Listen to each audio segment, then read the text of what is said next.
Buenas noches.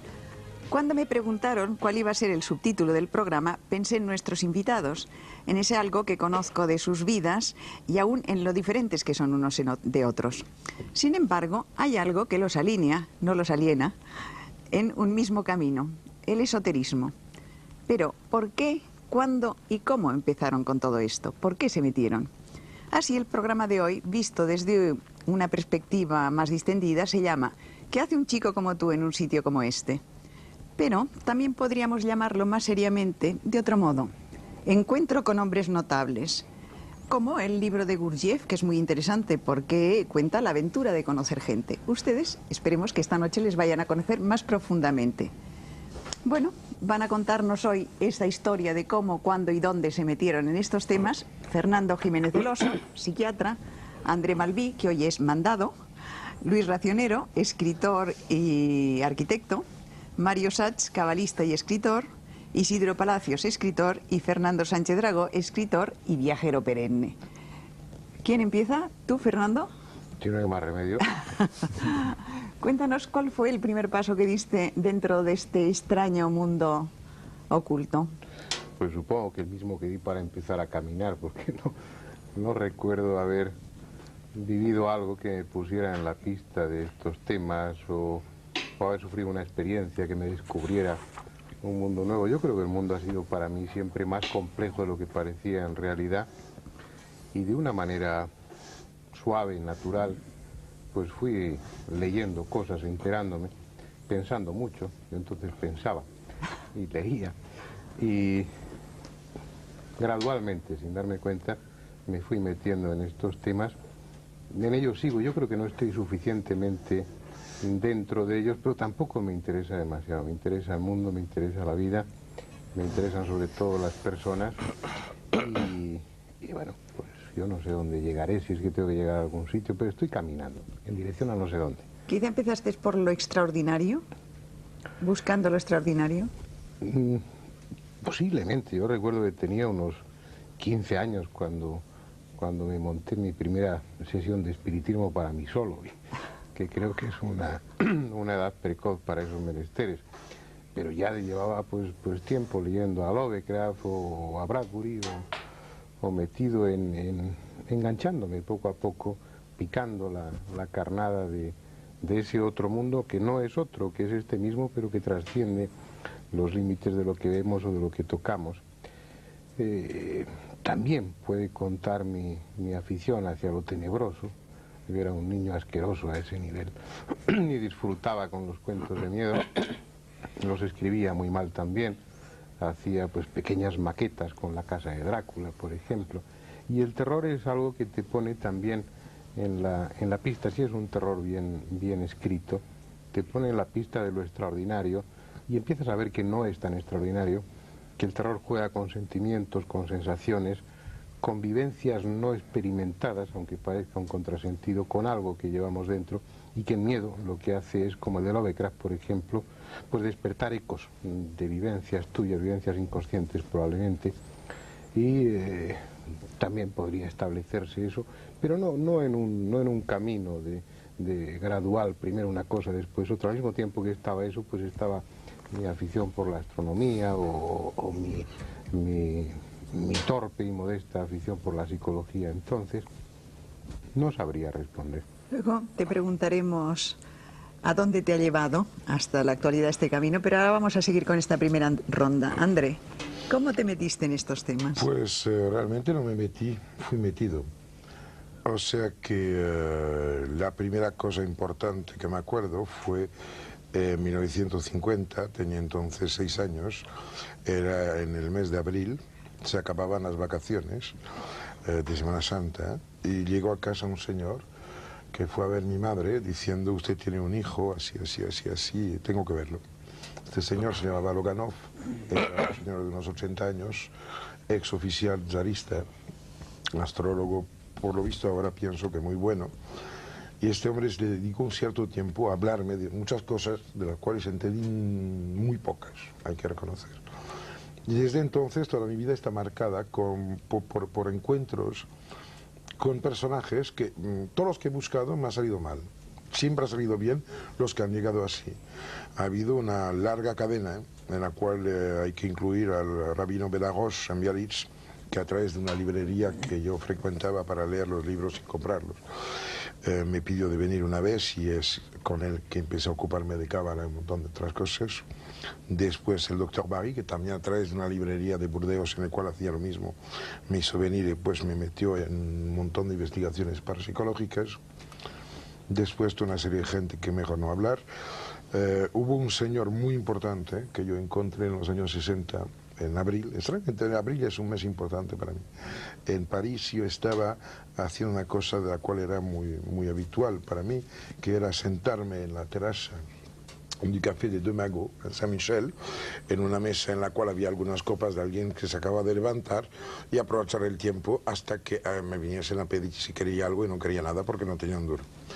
Y al momento en el cual me iba a levantar, como siempre, un señor que estaba al lado dijo: no, lo invito a este señor, toma lo que quiera, etc. Era un ingeniero de un organismo oficial francés, y es por culpa suya, o mejor dicho, a través de él, que me interesé de muy cerca, por lo menos, el aspecto meramente operativo de la alquimia. Ahí aprendí mucho. Era Fulcanelli. Esto ya es un comentario que te dejo. Hubo muchos otros. Uno de los últimos es muy simpático porque resulta de que un buen día estoy invitado en Sevilla para el final de un partido de fútbol entre selección de Romaña y el Barça, y por la tarde, mientras los forofos, los hinchas de Barça, colgaban de la Giralda una inmensa bandera, me fui con Carbonell y un montón de otra gente ahí por los jardines, y había un señor que hacía fotos, pero con una máquina muy vieja, y se acogía la foto, sacaba, bueno, claro, un negativo sobre papel, que ponía después con una especie de aro delante, y volvía a fotografiar la fotografía para sacarte el positivo. Y yo ahí me encantó tanto esta tirada en negativo sobre papel que me la quedé.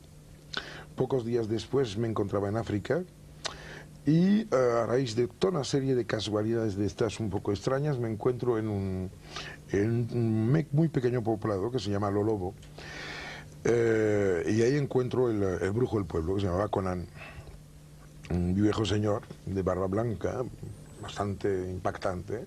Empezamos a hablar y tal y cual, y me empieza a contar cosas muy fuertes. Y digo: ¿pero por qué me las dices a mí?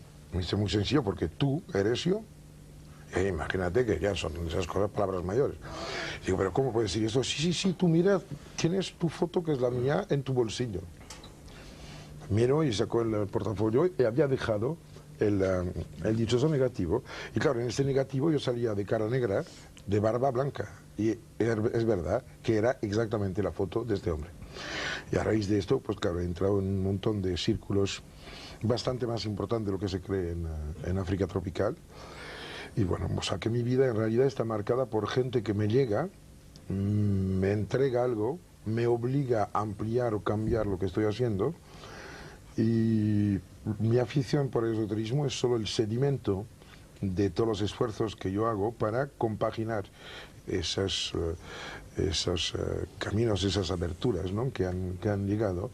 Y yo creo además de que el esoterismo no existe, solo existe gente que no es consciente. Esto es muy diferente. Tú, cuéntanos. Mira, yo creo que esto es como una intuición que se acaba convirtiendo en un anhelo. Porque yo recuerdo que con unos 4 años estaba yo un domingo por la mañana jugando con mis compañeros de colegio en Sedurgel, y de repente noté que yo, no sé, que con aquellos juegos no tenía bastante. ¿Por qué? No lo sé, pero que había algo más, ¿no? Y esta sensación de que hay algo más, siempre en lo que estoy, que hay otra dimensión que trasciende, pues lo he llevado siempre, ¿no? Debe ser eso que Juan Ramón Jiménez llamaba el inmortal anhelo. Entonces, bueno, pues detrás de esto fui muy católico, mi iniciación católica, la congregación mariana, luego hice unas carreras de ciencias, tuve una formación científica, y curiosamente en el 67 un amigo mío que estrenaba un 850 y lo quería rodar, me dijo que íbamos a Cambridge, y en Cambridge fuimos a parar a casa de un hindú, Teshu Sikh, profesor de matemáticas. Entonces yo, que ya estaba un poco interesado, o intuía que tenía que interesarme por la cosa oriental, le pregunté libros, ¿no? Le pedí que me dijera libros para esto. Y me dijo los Upanishads y el Bhagavad Gita traducidos por Juan Mascaró. Claro, al oír el nombre de Mascaró pensé, bueno, este señor debe ser español, o sea, catalán o algo así. Y averigüé que era en efecto un exilado mallorquín que vivía en Cambridge. Y Teixusín me dijo dónde vivía, tal, le llamé, me dijo que fuera a verle, y durante una tarde Joan Mascaró, que había traducido del sánscrito al inglés los Upanishads y Bhagavad Gita, que están en la Penguin, pues claro, me hizo ver que los grandes místicos y los grandes poetas de todos los tiempos han dicho lo mismo, ¿no?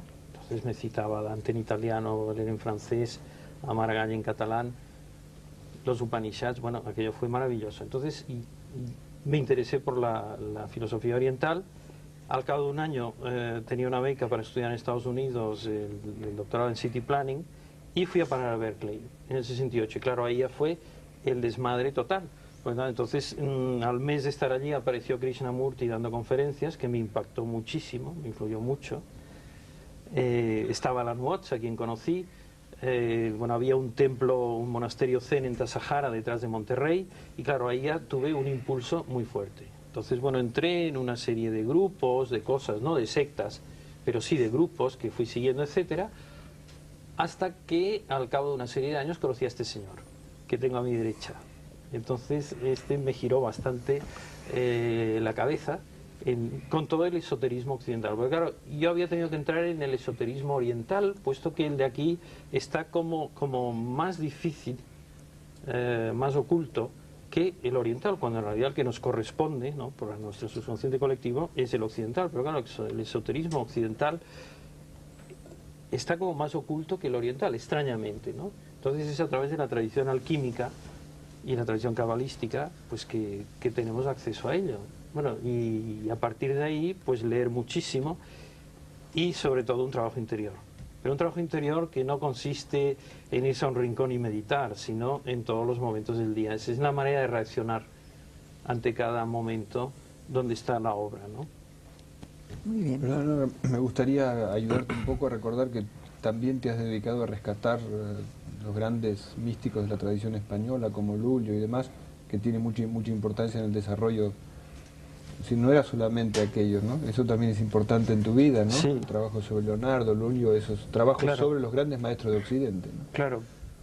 Bueno, yo pensaba Mario, que... ¿quieres contarnos tu entrada dentro de me este encantó mundo? que Luis hablara de su infancia, porque yo nací en un pueblo de la provincia de Buenos Aires, a casi 900 kilómetros al sur, que por supuesto tiene una luz muy especial, como todas las luces del sur, pero una luz muy cristalina y muy nítida, y era un pueblo pequeñísimo, y recuerdo que tenía 3 o 4 años y la chacha de casa me tenía a las 5, entre las 5 y las 6 de la tarde mirando al sol. Y yo tuve la sensación de estar naciendo en ese momento, como si mi nacimiento físico, que no puedo recordar, se mezclara a ese momento de percepción solar. Y con el tiempo, por supuesto, a los 16, 17 años, cuando empezaron mis lecturas y mi gran amor de toda la vida, que todavía hoy lo es, por cierto, es la poesía, en el mismo sentido en que la veía Luis, como conocimiento de lo profundo a través de lo expresable en una lengua, fui llegando a esa idea de Rimbaud de que el hombre es hijo del sol, y esta tradición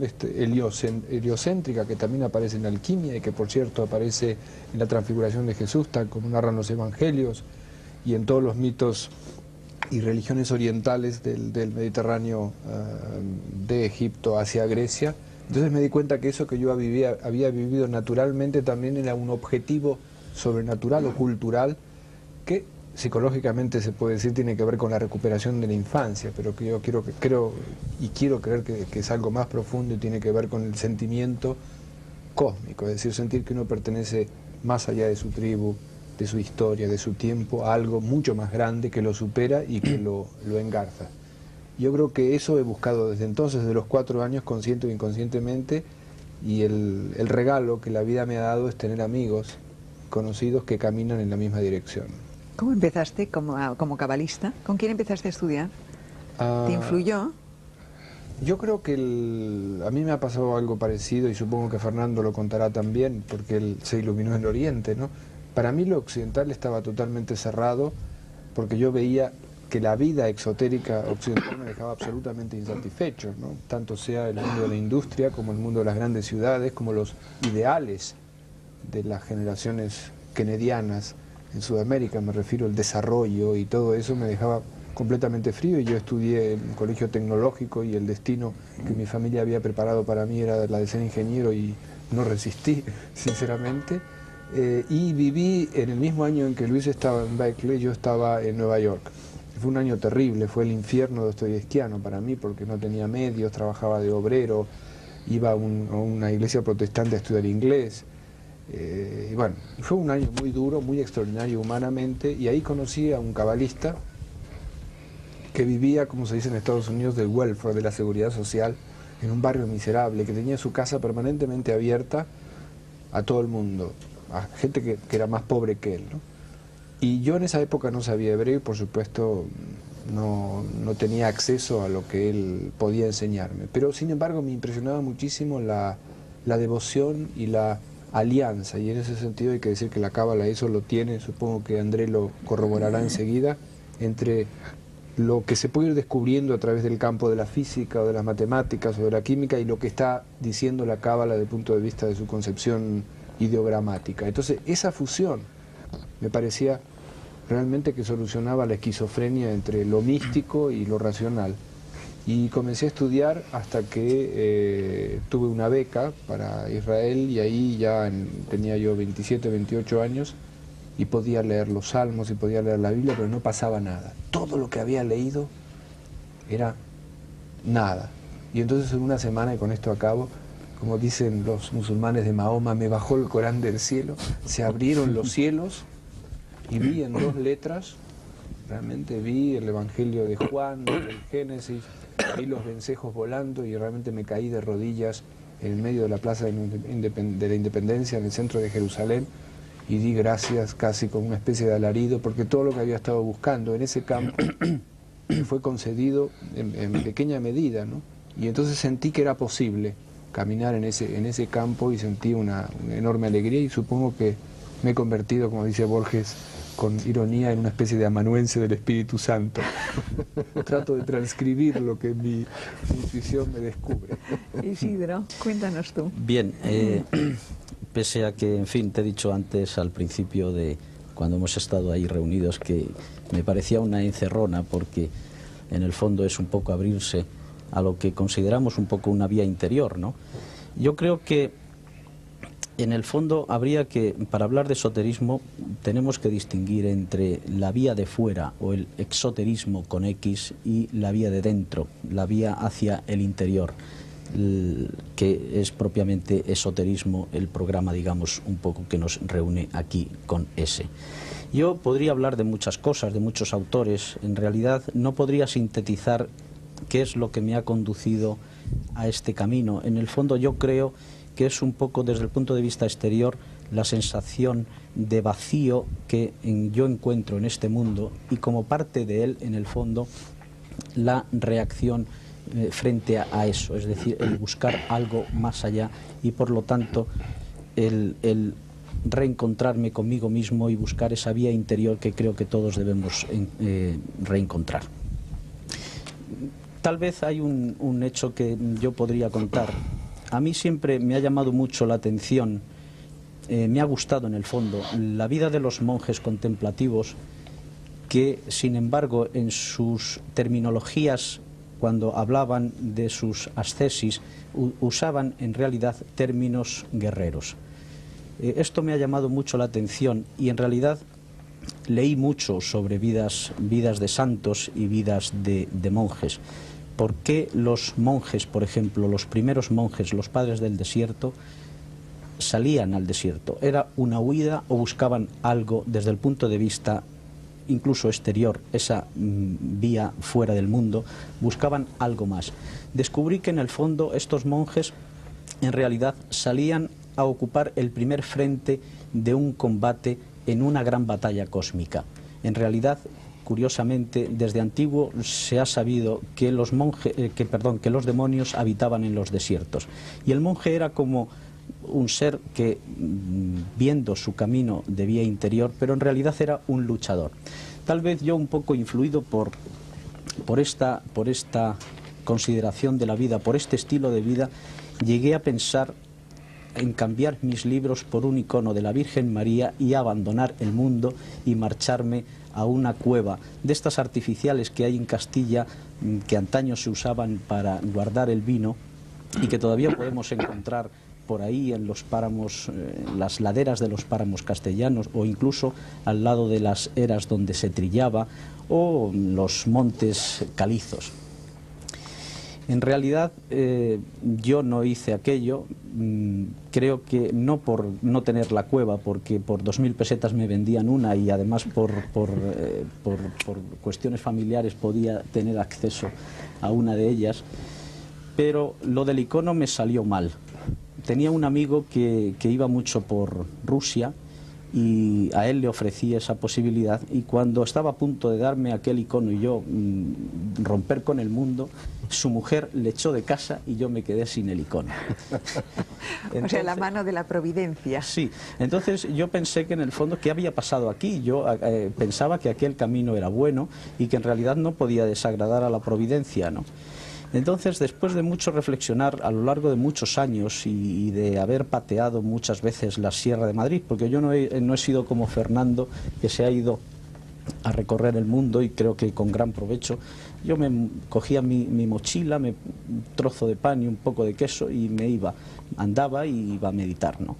Al final, después de mucho tiempo, creo que yo estoy donde debo de estar, es decir, he llegado a la conclusión de que los demonios ya no están en el desierto, sino están en las ciudades. Los demonios se han civilizado, ya no son bárbaros. Y creo que en el fondo un poco a nosotros la providencia nos ha colocado en el sitio que ahora tenemos que estar, un poco como monjes guerreros en la misión que tenemos que cumplir.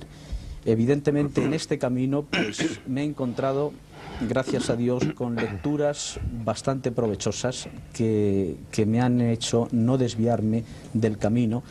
El autor que yo creo que más fundamentalmente me ha impactado, me impresionó muchísimo, fue René Guénon, y luego a través de René Guénon, digamos, su descubrimiento del simbolismo y de los estudios tradicionales, las dos vías que salían de René Guénon, la vía activa representada por Julius Evola, el chatrilla por excelencia de Occidente, y la vía contemplativa de Fridtjof Schuon, que actualmente vive y que considero que es uno de los máximos maestros y exponentes del pensamiento tradicional, y con el cual yo pues he tenido la suerte de mantener una correspondencia pues bastante fluida.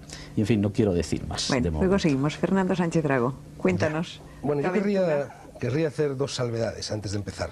Una, sumándome un poco a lo que ha dicho Isidro Palacios, que a mí también me da un poco de pudor hablar de estas cosas, y desde luego hay ciertos hechos en mi vida, ciertas iluminaciones que están selladas por el secreto hermético, por el secreto iniciático, y no puedo hablar de eso. Hablaré únicamente de ciertas experiencias de las que sí puedo hablar. Y por otro lado quería decir que, bueno, que también los comienzos de este camino, igual que ha quedado de manifiesto en las exposiciones de la mayor parte de los contertulios que me han precedido en el uso de la palabra, hunde sus raíces en mi infancia. En Galicia hay un tabú entre los campesinos gallegos. Me imagino que ya no existirá este tabú, porque en este país desde hace aproximadamente 30 o 40 años se han violado todos los tabúes y ya no queda ninguno. Pero vamos, había un tabú muy fuerte que era lo que los gallegos llamaban mover los límites. Cuando un campesino movía los límites, es decir, desplazaba, aunque fuera ligerísimamente, los mojones que demarcaban su parcela de tierra, eso era un cataclismo, eso era el apocalipsis, eso era una alteración de todo el orden establecido que se castigaba severamente. Pues bien, yo era un niño que tenía el impulso secreto, y no tan secreto, de mover los límites. Me gustaba desplazar un poquito la línea que convierte las cosas en silueta, y entonces eso verdaderamente inmediatamente causaba lo mismo, el mismo estropicio que causa en el campo gallego mover los límites. En definitiva, es el impulso de Don Quijote. ¿Qué hace Don Quijote cuando se lanza a los campos de la Mancha? Intenta mover mínimamente los límites de la realidad, intenta convertir o intenta ver a través de un molino un gigante, o a través de un rebaño un ejército de moros o de lo que sea. Bueno, yo ese impulso lo sentí siempre, y tuve la suerte de estudiar que es una de las cosas que agradezco a los dioses, de estudiar en un mundo en el que la escuela y la universidad eran todavía centros de cultura y no centros de difusión de la barbarie, como en estos momentos lo es la escuela y la universidad, especialmente en España, pero también en otras partes. Y en el colegio al que yo fui, en toda la enseñanza española, había en mi infancia dos asignaturas fantásticas. Una se refería al microcosmos y otra se refería al macrocosmos. Una era la vía exotérica con X, que ha mencionado Isidro, y otra era la vía esotérica con S. Una de ellas, la exotérica, la del microcosmos, se llamaba Lecciones de Cosas, y me imagino que muchos de las personas presentes hoy aquí la recordarán. Las lecciones de cosas eran una especie de introducción general a todas las ciencias. Había un poco de geografía, un poco de historia, un poco de geología, de botánica, de zoología, de química, de física, y era realmente, bueno, una forma muy bonita de iniciar a un catecúmeno, a un muchacho, a un niño, en lo que iba a ser el camino de su vida práctica. Y luego existía otra asignatura fantástica, que también ha desaparecido torpemente de los planes de estudio, que se llamaba Historia Sagrada, y que no era ni más ni menos que la Biblia narrada en el tono de las narraciones infantiles, en el tono de Peter Pan, en el tono de Alicia en el País de las Maravillas, en el tono de Nils Holgersson a través de Suecia, narrada a los niños. Realmente, si uno repasa ahora los libros de Historia Sagrada, y yo cuando me encierro en Soria conservo aquellos libros y lo hago muy a menudo, en la Historia Sagrada estaban todos los temas que muchos años después me fui yo encontrando por el camino del esoterismo, por el camino del hermetismo, desde la creación, desde la génesis del mundo hasta el apocalipsis, el diluvio universal, los ángeles, los demonios, es decir, los extraterrestres, podríamos decir ahora, habitantes de otros planetas, desprendimientos astrales, el ángel caído, la necesidad de religar el mundo de abajo con el mundo de arriba. Y prácticamente yo mi aprendizaje esotérico lo hice en aquellas dos asignaturas. Y luego, naturalmente, se produjeron, igual que le sucedió a mis compañeros de tertulia hoy, pues el encuentro con determinados personajes y con determinados libros. Yo recuerdo vívidamente el momento en el que, cuando tenía 18 años, cayó en mis manos un libro de Romain Rolland, que fue premio Nobel, y nadie se acuerda de él ahora, injustamente, y Romain Rolland había escrito una biografía de Ramakrishna, otra de Vivekananda y otra de los Tagore en general, y también otra de Nehru, creo. Y bueno, cayó en mis manos la biografía de Ramakrishna y fue una verdadera iluminación. No caí de rodillas como Mario Sarr en Jerusalén, pero en fin, casi. Y luego me desvié. A pesar de que yo en aquel momento había ya decidido emprender con armas y bagajes el camino de la tradición, el camino de la iluminación, el camino de la gnosis, me desvié. Tuve un paréntesis laico, un paréntesis comunista, un paréntesis politizado, que duró 4, 5, 6 años, y luego, cuando estaba ya cerca de los 28, 29 años, pues llegué a la India. Y entonces, efectivamente, yo allí, en la India, en Benares, tuve una iluminación. Ahí sí que fue parecidísimo a lo de Mario Satz.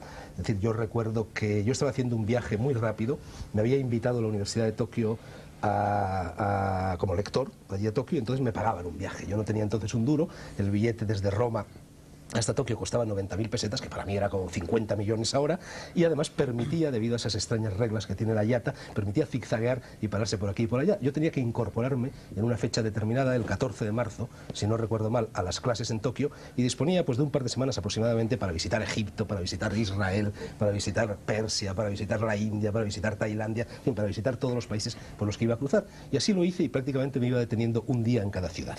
Y llegué a Benares, y llegué ya tarde, a eso de las 10 o las 11 de la mañana, y alquilé pues el clásico rickshaw con un muchachito que me llevó a visitar todas las maravillas que hay en Benares, y este chico me dijo que en realidad cuando había que ir al Ganges era a las 5 de la mañana, que es cuando llegan los peregrinos, cuando sale el sol y cuando se produce esta inmersión taumatúrgica en las aguas del padre Ganges.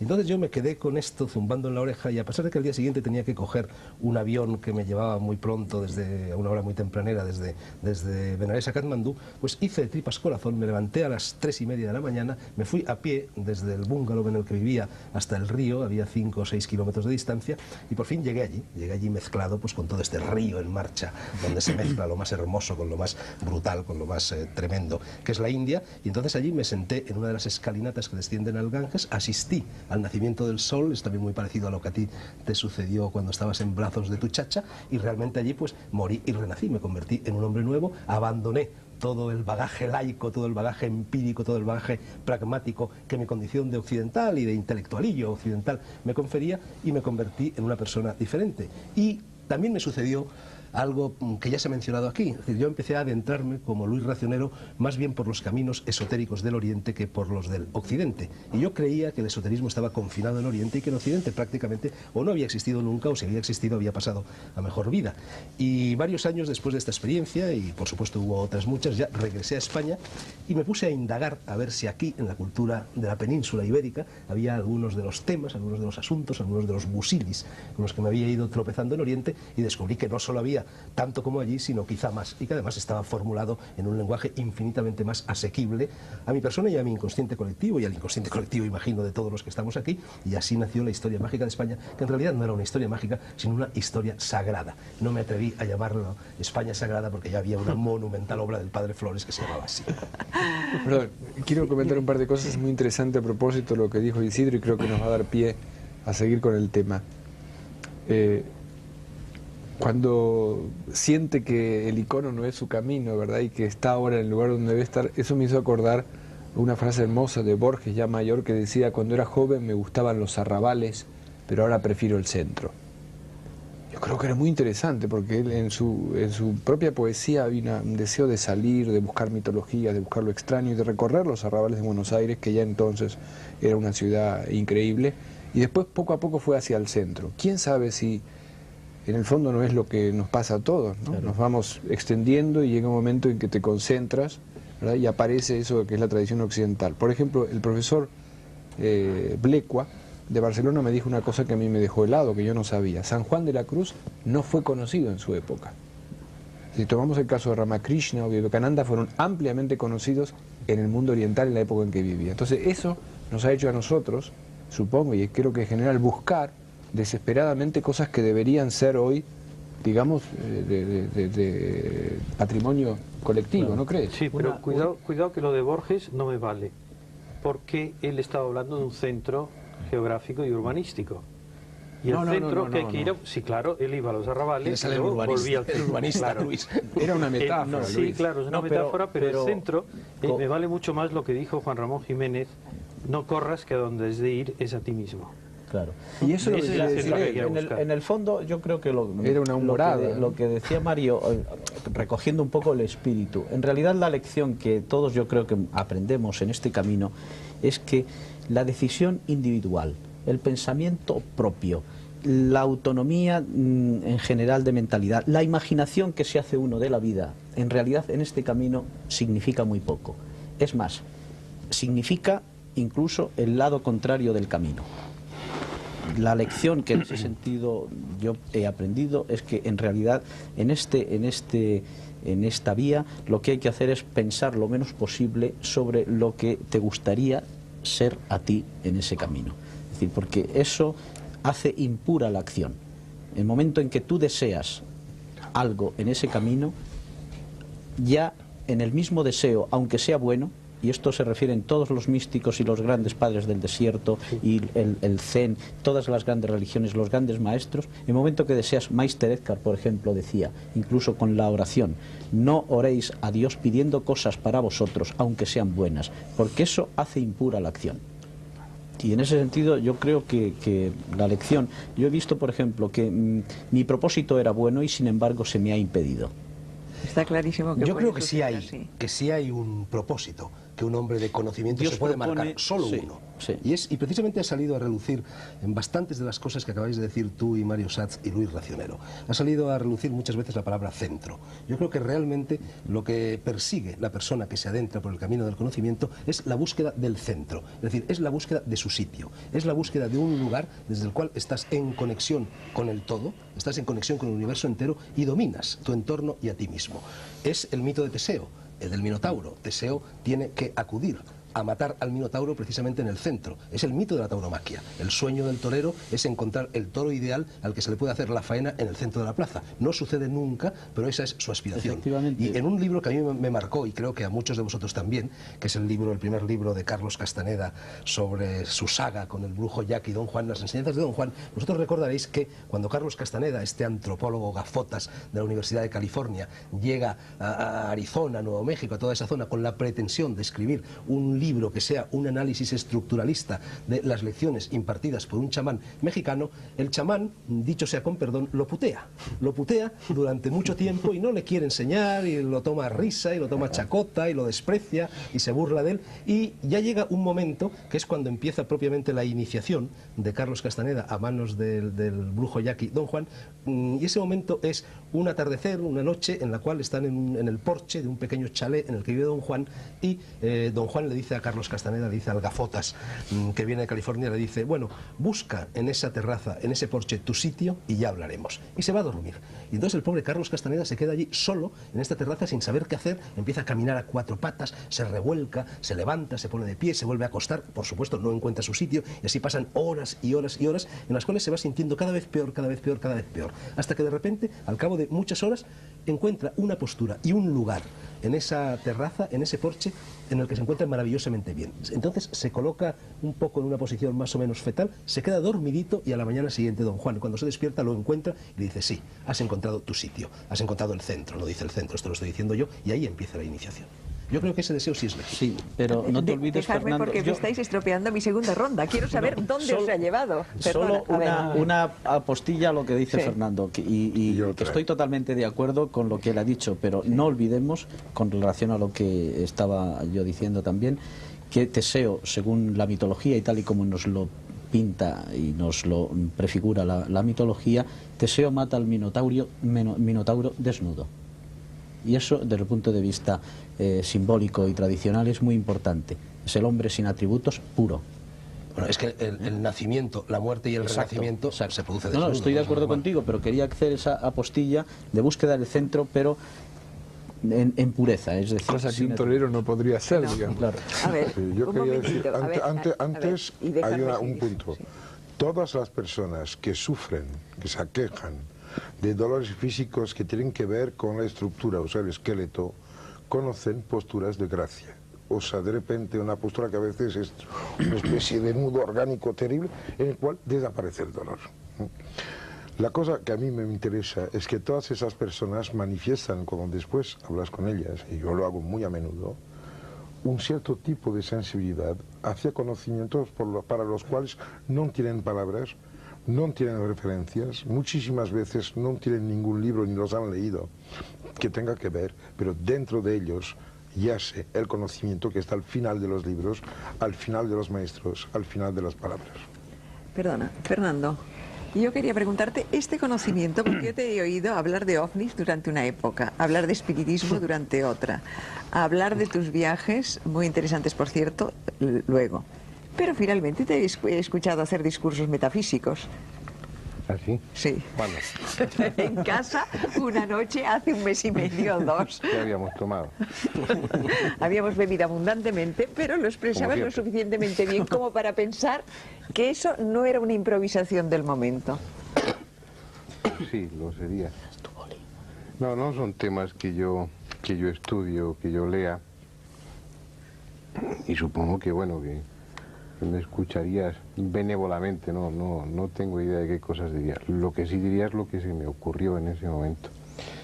Que yo pienso, y parece que todos estamos un poco de acuerdo en que si hay un conocimiento, ese conocimiento es interior, y que lo que hace uno es redescubrir lo que teóricamente ya sabes, tal vez expresado con otras palabras. Pues en definitiva no sería el buscar, por lo menos para mí, el conocimiento, sino ser yo el conocimiento. No me interesa tanto saber lo que es la verdad, sino sentirme yo parte de esa verdad, asumirla o ser yo la verdad en alguna medida. Si quieres, es la pretensión desproporcionada, absurda desde un punto de vista humano con minúscula, que es la de ser Dios, pero creo que es una pretensión lícita dentro de la aspiración de ser hombre con mayúscula, de ser, bueno, pues eso, la conciencia del universo. Bueno, es que esa pretensión que dices, Fernando, yo creo que no se puede expresar con vergüenza, sino todo lo contrario. Es decir, la diferencia, incluso esto está dicho por los grandes santos. Pues yo lo digo así, griegos, pero soy muy modesto. Griegos. Una cosa es ser como Dios, que es, digamos, la caída luciférica en ese sentido, y ser dioses, que eso está dicho en el Evangelio, dioses sois, eso es legítimo y ese es el camino de la iniciación. El problema es afirmar la dualidad del ser que se revela autónomo, diferente de Dios, y decir yo soy como Dios. Esto es lo que la metafísica rechaza, pero desde el punto de vista espiritual, el afirmar que somos dioses y es el camino de la realización esotérica, te conduce a ello, es perfectamente legítimo y está en todas las religiones, incluso en la cristiana. Ahora los sacerdotes no hablan de esto, pero los padres de la Iglesia, todos sin exclusión. Pero yo creo que lo que ha dicho Fernando Jiménez del Oso es muy ¿no? importante. Y además se ha dicho repetidas veces tanto en la historia del mundo por Montera como en la historia del Sol de Medianoche. Es decir, todo este tipo de experiencias esotéricas fundamentalmente son eso, una experiencia. Y no una verdad que se busca, sino una verdad que se incorpora, una especie de comunión, una especie de Eucaristía. Y si no es una experiencia personal, no es nada. Y cuando esta experiencia llega, y esto es lo más importante, el yo no está. Claro. O sea, lo más importante es que desaparezca el yo. Eso es lo fundamental. Fundamental. Hombre, O sea, tú porque lo tienes muy gordo. No, Pero lo siento mucho. Es que pero- hay 4 cosas que no me van ahí, de Bueno, momento. A ver, no va. cuéntalas. Yo creo, es Didi. decir, para mí lo fundamental es, después de haber leído muchísimos libros, después de haber hablado muchísimo, asistido a conferencias, que hay que hacerlo, porque no se puede estar de vuelta sin haber ido, es ir más allá de las palabras, es estar aquí ahora, es darse cuenta que el yo o el ego es un conjunto de recuerdos que ya no están, porque están en el pasado, no están aquí, un conjunto de intenciones y de deseos que tampoco están, y que lo único que está es aquí y ahora, y que si está realmente aquí y ahora, entonces no hay el ego, ni hay el yo. Pero esto es muy fácil decir y muy difícil de hacer. Y Sí. ese es el trabajo. Conclusión jesuítica del Liket Nunc, pero bueno. No, jesuítica no, mira, es búdica y zen Mira, y taoísta. muy bien, vale. Mira, sí, No. yo sin referirme a nadie, no quiero padres del desierto que no sabían que eran padres ni del desierto, ni fundadores de religión, ni nada de esto. Quiero solo apuntar una cosa mucho más sencilla. Creo, y solo me comprometo a mí, que cuando alguien va hacia este famoso centro interior, en el cual se atan los hilos que aparentemente mantienen juntas las partes de lo que somos, lo que se encuentra son los demás. Este es el primer punto. Creo que la puerta interior abre hacia todos los demás. Creo que de todas Yo diría maneras... lo demás, no los. Sí, no, pero déjame acabar. Y que los demás son el instrumento de conciencia de las cosas que de momento no tienen conciencia. A través de cualquier otra persona, parte del Pirineo, parte de las sabanas africanas o parte del mar, de lo que quiera, va a venir. Cualquier conciencia que se aplica a algo que no tiene conciencia le da algo de conciencia. Y si tú llegas al punto en el cual eres los demás, de esto te vas a nutrir y alimentar y pasará tú también a ser los demás. No, Mario. quería decir que yo apuntaba algo semejante a lo de André en la medida en que en la primera intervención dije que este camino me había conducido a tener amigos muy especiales. En el árbol de la vida, de la Cábala, se habla de 2 niveles que se podrían dividir en el mundo de los ascendientes y el mundo de los descendientes. Como su palabra indica, las relaciones familiares, las relaciones de terruño, las relaciones históricas siempre suponen un descenso, es decir, una familia que se multiplica y se abre. Mientras que para mí este mundo supone siempre un ascenso y un reencuentro con aquellas almas. A mí me pasó exactamente lo mismo con las 2 obras de Romain Rolland. Cuando era muy joven me quedé maravillado, eran de mi familia. Esas personas eran de mi familia. Y eso pertenece, como digo, en el mundo de la Cábala, a los ascendientes. Por lo tanto, para mi realización espiritual, mi interioridad adquiere su rúbrica, digamos, verdadera en el contacto con aquellos que han experimentado cosas semejantes. Al punto tal que yo creo que en la historia del cristianismo, por ejemplo, el momento de Gregoriano debe haber sido un unánime delicioso, ¿no? Porque no es el primer siglo de Gregoriano. O sea, la gente se junta por cosas parecidas y de pronto cantan algo que es cantado a través de ellos y los egos desaparecen. Pero hay un periodo previo, que es el periodo de la manifestación a través de los apóstoles o de 4 o 5 personas, y eso ocurrió con el budismo y ocurrió con todas las grandes religiones. Por eso religare también se puede entender en un sentido sociológico, Claro. que es extraordinario. Me gustaría añadir una cosa a lo que acabas de decir. Es que vuelvo otra vez a experiencias mucho más a ras de tierra. A lo largo de mi vida he prestado siempre una gran atención a una cosa aparentemente idiota, que es que en cada uno de nosotros siguen viviendo todos sus antepasados. Muchas de las cosas que yo digo no son mías de ahora. Habla mi padre, mi abuelo, mi tatarabuelo, etc. Habla mi madre, mi abuela y otros mucho más lejanos.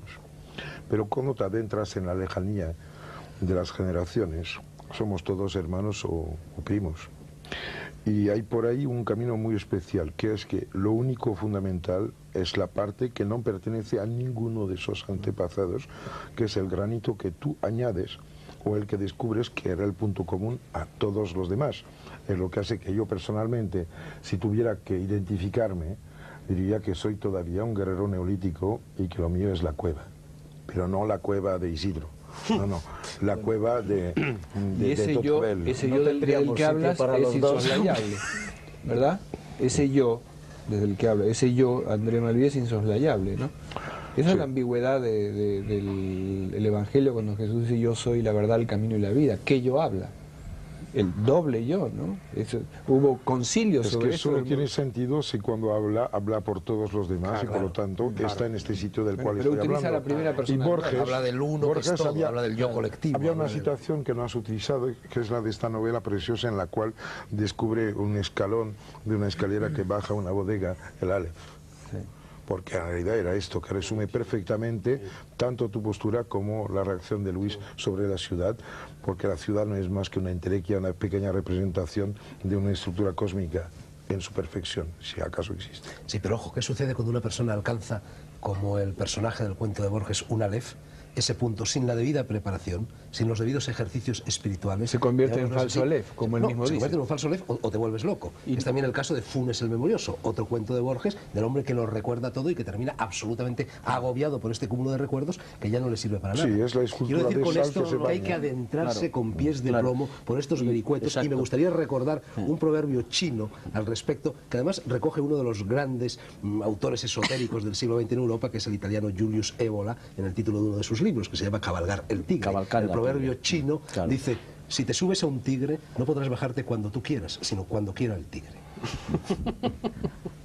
Sí, tiene una cosa, yo no me gustan las referencias, al contrario, al pesar de lo que pueda parecer. Pienso que cada niño que nace puede y tiene el deber de rehacer la totalidad de los caminos hechos anteriormente por otros que también fueron niños que nacieran. Y lo que dije, por si los padres del desierto, que ellos no sabían que eran padres del desierto, lo digo solo para apuntar una cosa, que lo que se vive tiene que ser puro en su esencia y no en sus referencias, y que a lo mejor estamos embulicando demasiado el tema y que ahora que la gente se dirá: uy, Dios mío, ¿cómo voy a ser yo que no he leído los 5.000 libros a los cuales se hacen referencia? Pienso que en el mero hecho de abrir los ojos por la mañana y de mirar algo que no puedas nunca comprar, como puede ser en mi casa, pues por la mañana veo el Canigú. Pues mira, pueden llegar pues tantos japoneses miliardarios como quieran, nadie podrá comprar la vista del Canigú. Y hay dentro del mundo de las ideas y dentro del mundo de los sentires reales, experimentales, de este camino interior, muchas cosas que nadie nunca podrá comprar, ni ningún libro podrá encerrar ni contener. Ojalá tengas razón, André. Yo acabo de leer despavorido hace muy pocos días, me imagino que alguno de vosotros también lo habrá leído, en la prensa, la noticia de que la UNESCO y Federico Mayor Zaragoza se disponen a abrir un centro de estudios místicos en Ávila con toda clase de ordenadores, de terminales, de computadores, etcétera, etcétera, para ver si por fin así consiguen escribir ellos. Es que los que cogean siempre se compran bastones, ¿sabes? Pero bueno, eso puede ser interesante también. No para los místicos. A propósito de lo que dice André, y suponiendo que la mayor parte de los espectadores que ven el programa no son ni escritores, ni son arquitectos, ni son profesionales, digamos, del intelecto, yo siempre planteo, cuando hablo de estas cosas y trato de pensar en arquetipos humanos, cuento la anécdota de la iluminación del Buda. Cuando Buda acaba el séptimo día, creo, o la séptima noche, y sale de ese trance en el cual ha estado asediado por Mara y demás, pasa una pastora, cuenta una de las tradiciones, cantando una canción que dice Pasa una pastora en el arito. ¿Perdona? Es una broma, es una canción infantil que hay en España, que pasaba una pastora. Perdona, Mario. No sería la misma. Vete tú a saber. Y entonces dice, la cuerda demasiado floja no suena y la cuerda demasiado tensa se rompe. Entonces él pues rompe efectivamente el ayuno y acepta leche de la pastora. Entonces yo me he preguntado siempre, ¿dónde está la sabiduría?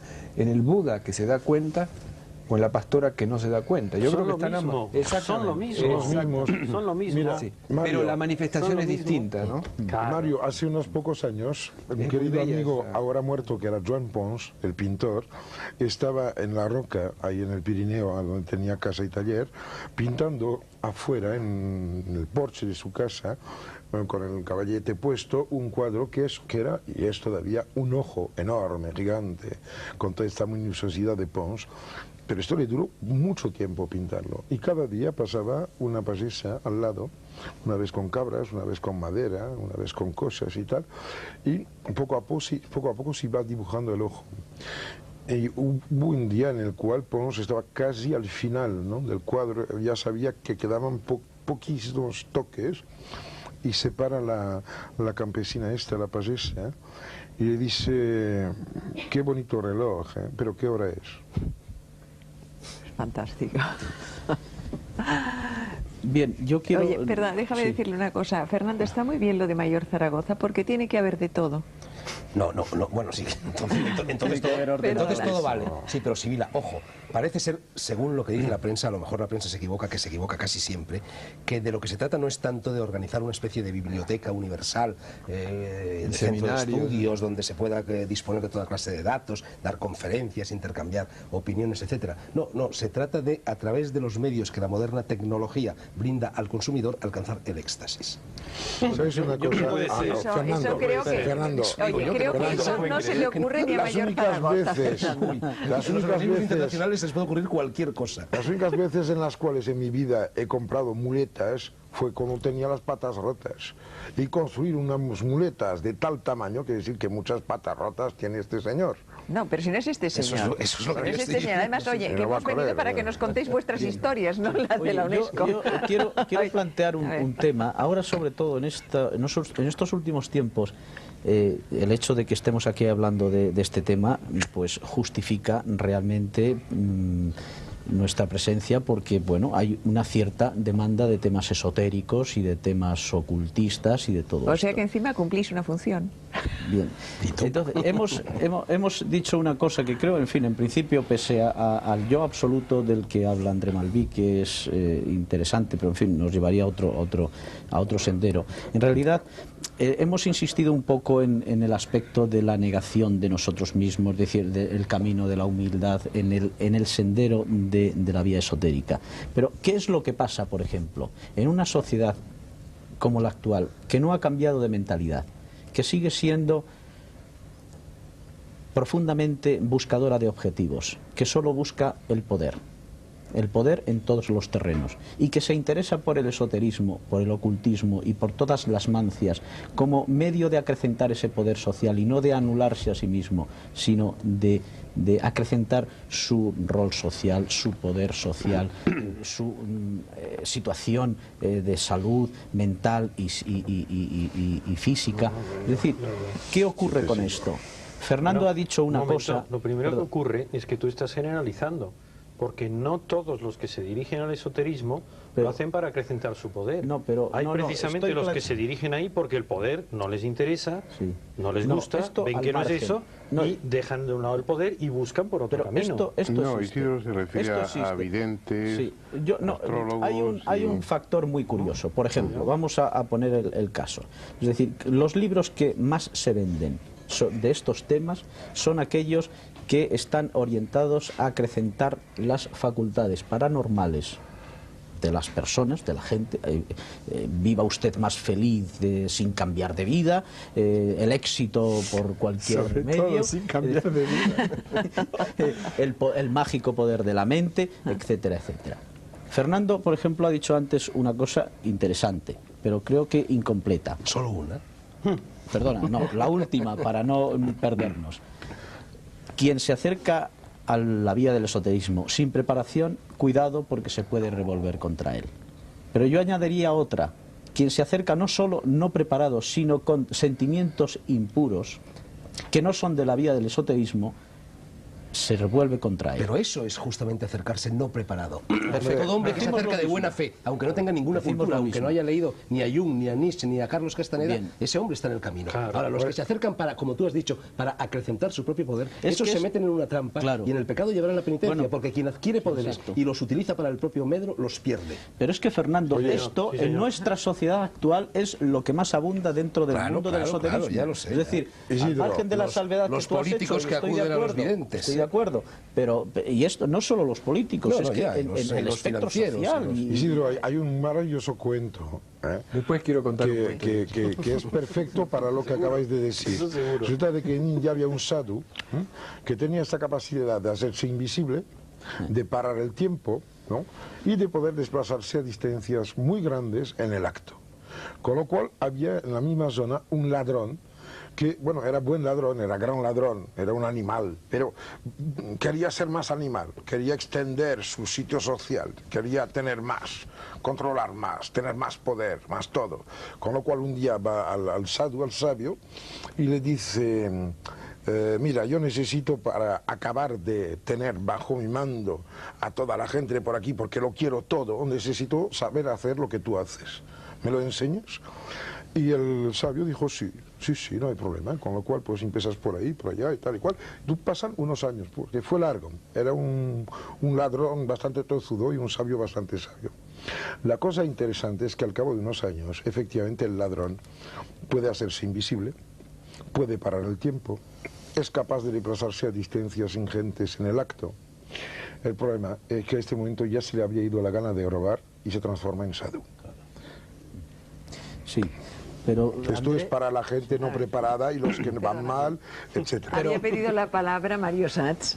Sí, una cosa que nosotros no hemos comentado y es que el comienzo de la búsqueda es la insatisfacción ambiente, ¿no? Es decir, no encontrar en una sociedad como la sociedad del siglo XX, después de los enormes fracasos políticos y sociales, sin dirección, sin respeto por la vida interior, sin respeto por la naturaleza, pues eso obliga a uno a buscar más, en el caso de Buda o en el caso de otros grandes personajes, más de lo que podía buscar la pastora, no quiere decir que sean distintos. Una vez que se encuentra, yo creo que lo que se percibe es una especie de continuidad, que llamaba el mundo de los ascendientes, una continuidad, una homogeneidad en este mundo interior que el mundo externo parece disipar, parece distraer. Y el cuento que quería contar es un cuento sufí muy hermoso Siempre calcula además cuando está a punto de terminar. Justo 10 minutos antes, cuéntalo. A ver, venga, Mario, cuéntalo. A ver, No, es un venga, cuento sufrido. rápido. Hombre, cuéntalo. A Un ver. caravanero iba de Pero la a nosotros- Mesopotamia a Egipto y entonces cerca de la zona de los padres del desierto, cerca de la Tebaida, se encuentra con un hombre que está así, sentado. Entonces pasa el año siguiente y lo ve sentado así, con cabellos más largos, las uñas largas, rodeado de polvo. Pasa el año siguiente y hay hojarasca, hormigas, escarabajos.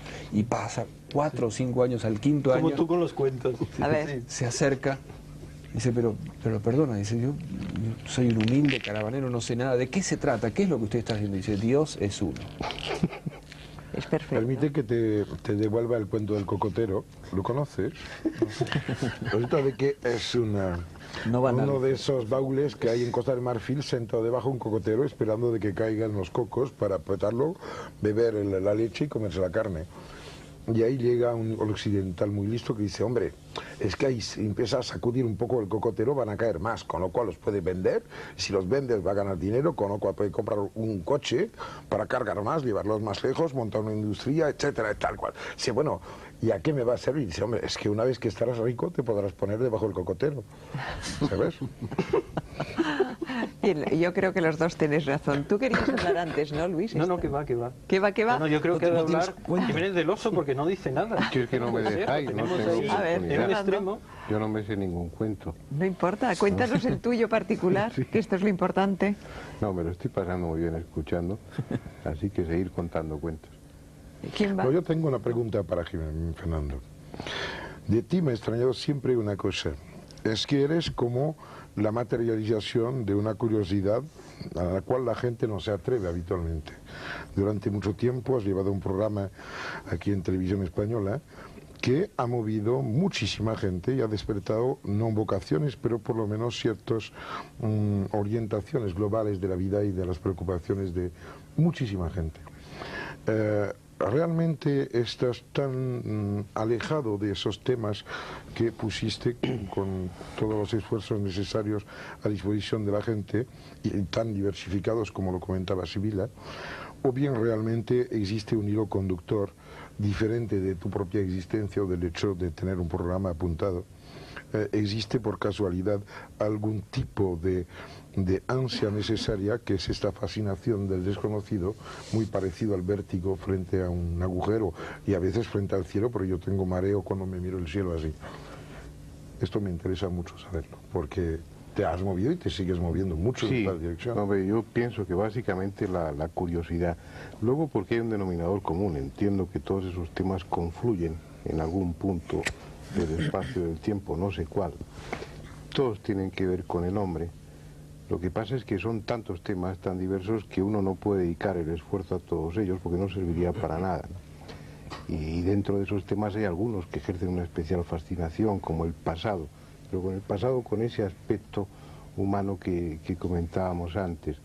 Pero estáis hablando de experiencias, yo puedo haber tenido unas en Egipto, otras en otro sitio, pero por ejemplo recuerdo una en Monte Albán, en México, tratando de sentir, de incorporar lo que era un sacerdote, entonces el depositario del conocimiento.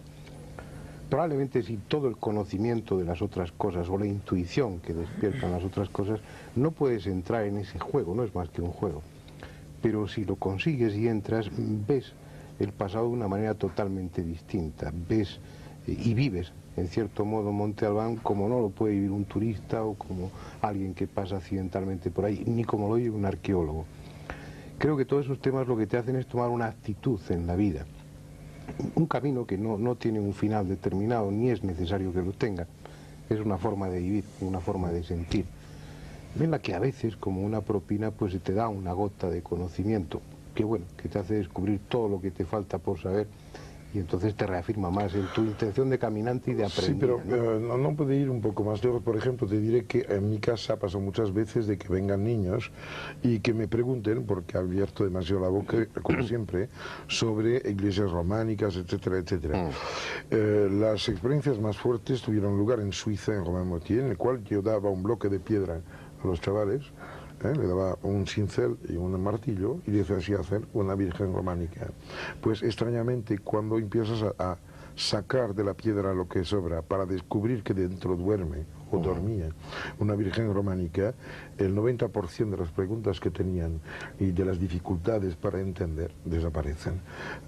Y por eso yo creo que la experiencia, aunque mal hecha, aunque con motivos no del todo claros, es muy importante, sea experiencia concreta, sea experiencia menos concreta, como puede ser el sueño, la imaginación, la gana o la ilusión.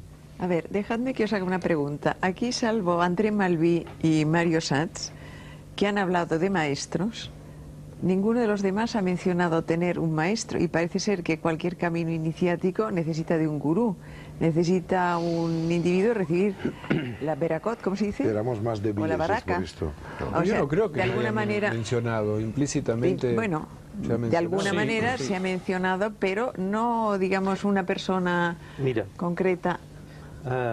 Y me parece que es casi imprescindible, ¿no? Dentro de este camino, encontrar... Sí. Ahora, lo imprescindible, porque claro, este es un camino que no es como la universidad. Es decir, yo quiero ser pues ingeniero, entonces me matriculo allí, son 2 ingresos, 5 años, nada. Lo único que tú puedes tener es buena intención y tenacidad. Y seguir, y este anhelo. Y entonces, teóricamente, es el maestro que te viene a buscar a ti. Porque lógicamente el que está por encima tuyo es el que te ve. No vas a ser tú que veas al maestro, es el maestro que te puede ver a ti. Y entonces supongo que cuando tú ya te llevas esforzando como un tonto durante mucho tiempo, hay alguien que lo nota de alguna manera y entonces te dice, venga usted para acá, o se te aparece como a Andrés se le han aparecido por 2 veces, ¿no? Esto es la historia de los fresones, ¿sabes? Sí, sí. Los únicos fresones que cosechan los que crían fresas son los que están maduros y buenos para vender. Voilà. No hay Pero primero hay que madurar. Sí, así se han mencionado, creo yo. Lo que pasa es que se han Pero mencionado no maestros maestro conocidos, como de como escuela. Cristo, No, o bueno, como Don Juan, pero o eso como René no me estoy nuestros, refiriendo a de eso. Canadá. Me estoy Claro, pero es que refiriendo. los nuestros. Perdona, Fernando, me estoy refiriendo a lo que se hace en las escuelas tradicionales.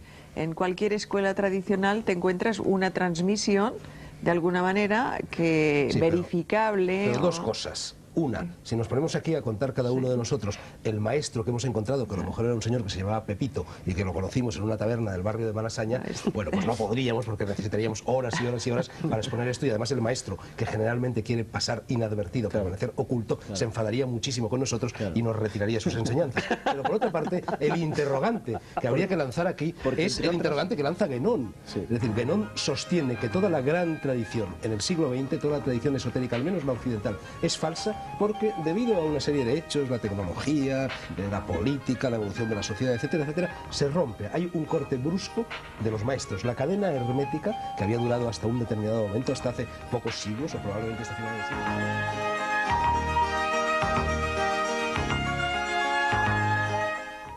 Esta historia de cómo, cuándo y dónde se metieron en estos temas, Fernando Jiménez del Oso, psiquiatra, André Malví, que hoy es mandado, Luis Racionero, escritor y arquitecto, Mario Sachs, cabalista y escritor, Isidro Palacios, escritor, y Fernando Sánchez Dragó, escritor y viajero perenne.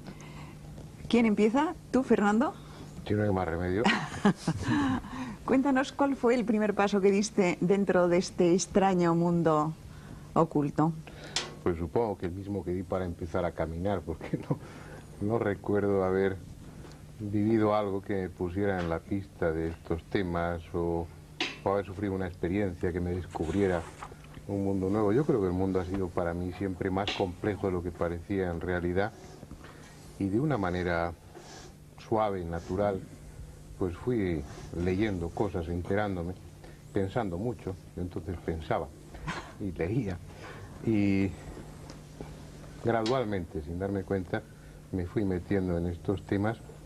En ellos sigo. Yo creo que no estoy suficientemente dentro de ellos, pero tampoco me interesa demasiado. Me interesa el mundo, me interesa la vida, me interesan sobre todo las personas, y bueno, pues yo no sé dónde llegaré, si es que tengo que llegar a algún sitio, pero estoy caminando en dirección a no sé dónde. Quizá empezaste por lo extraordinario, buscando lo extraordinario. Posiblemente. Yo recuerdo que tenía unos 15 años cuando me monté mi primera sesión de espiritismo para mí solo, que creo que es una edad precoz para esos menesteres. Pero ya llevaba pues tiempo leyendo a Lovecraft o a Bradbury, o metido enganchándome poco a poco, picando la carnada de ese otro mundo que no es otro, que es este mismo, pero que trasciende los límites de lo que vemos o de lo que tocamos. También puede contar mi afición hacia lo tenebroso. Yo era un niño asqueroso a ese nivel y disfrutaba con los cuentos de miedo. Los escribía muy mal también. Hacía pues pequeñas maquetas con la casa de Drácula, por ejemplo. Y el terror es algo que te pone también en la pista. Si es un terror bien escrito, te pone en la pista de lo extraordinario, y empiezas a ver que no es tan extraordinario, que el terror juega con sentimientos, con sensaciones, con vivencias no experimentadas, aunque parezcan... Puedo hablarme de muchas cosas de las cuales entendí muy pocas, hay que reconocer. Y desde entonces toda mi vida está marcada por encuentros con personajes que todos los que he buscado me han salido mal. Siempre ha salido bien los que han llegado así. Ha habido una larga cadena en la cual hay que incluir al rabino Belagos en Biarritz, que a través de una librería que yo frecuentaba para leer los libros y comprarlos, me pidió de venir una vez, y es con él que empecé a ocuparme de Cábala y un montón de otras cosas. Después el doctor Barry, que también a través de una librería de Burdeos en la cual hacía lo mismo, me hizo venir y pues me metió en un montón de investigaciones parapsicológicas. Después de una serie de gente que mejor no hablar. Hubo un señor muy importante que yo encontré en los años 60 en abril. Extrañamente, abril es un mes importante para mí. En París yo estaba haciendo una cosa de la cual era muy habitual para mí, que era sentarme en la terraza du Café de Deux Magots, en Saint-Michel, en una mesa en la cual había algunas copas de alguien que se acaba de levantar, y aprovechar el tiempo hasta que me viniesen a pedir si quería algo, y no quería nada porque no tenía un duro.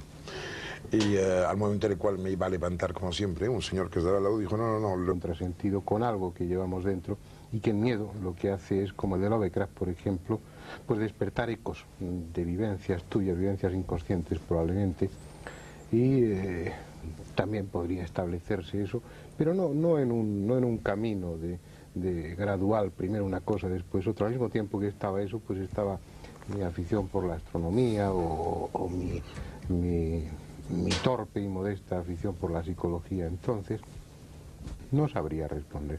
Luego te preguntaremos a dónde te ha llevado hasta la actualidad este camino, pero ahora vamos a seguir con esta primera ronda. André, ¿cómo te metiste en estos temas? Pues realmente no me metí, fui metido.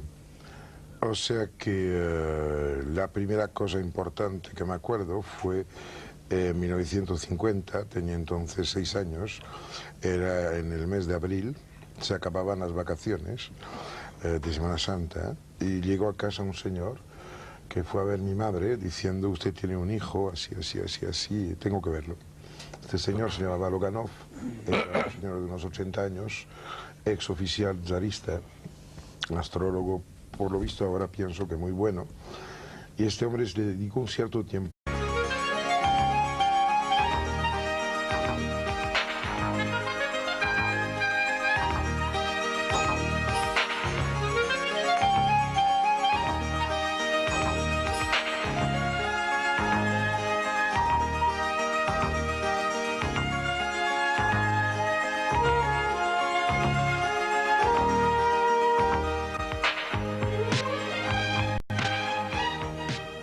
Buenas noches. Cuando me preguntaron cuál iba a ser el subtítulo del programa, pensé en nuestros invitados, en ese algo que conozco de sus vidas y aún en lo diferentes que son unos de otros. Sin embargo, hay algo que los alinea, no los aliena, en un mismo camino, el esoterismo. Pero, ¿por qué, cuándo y cómo empezaron con todo esto? ¿Por qué se metieron? Así, el programa de hoy, visto desde una perspectiva más distendida, se llama ¿Qué hace un chico como tú en un sitio como este? Pero también podríamos llamarlo más seriamente de otro modo. Encuentro con hombres notables, como el libro de Gurdjieff, que es muy interesante porque cuenta la aventura de conocer gente. Ustedes, esperemos que esta noche les vayan a conocer más profundamente. Bueno, van a contarnos hoy